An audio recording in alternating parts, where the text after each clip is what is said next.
பார்த்தோம்னா இடையில ஒரே ஒரு வாரம் தான் நம்மளால ப்ராக்டிஸ் பண்ண முடிஞ்சுது.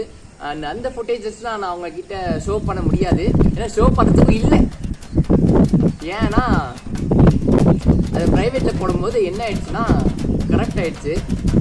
இத்தனைக்கும் அதில் என்ன கொடுமைன்னா அது எல்லாத்தையும் நான் எடிட் பண்ணி வச்சுருந்தேன், எல்லாத்தையும் பக்காவாக கட் ஷாட் பண்ணி எடிட் வேறு பண்ணி வச்சுருந்தேன். இருக்கிறதுல அதான் கொடுமை. ஏன் அப்படி பார்த்தோம்னா இந்த வீடியோ எடிட் பண்ணுறதே ஒரு தலைவலி பிடிச்ச வேலைங்க.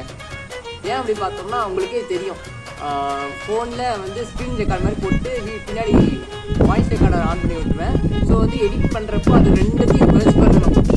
வெர்ஜ் பண்ணுறப்போ வீடியோ ஆடியோ எங்கேயும் தனித்தனியாக போயிடும்.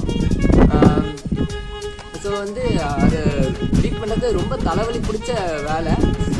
அப்படி நான் எடிட் பண்ணி வச்சு காணாமல் போயிருக்கேன்னா பார்த்துக்கோங்களேன். நான் இதெல்லாம் பார்க்கும்போது தான் என்னடா வாழ்க்கை இது அப்படின்ற மாதிரி இருக்கும். கொஞ்சம் ரொம்ப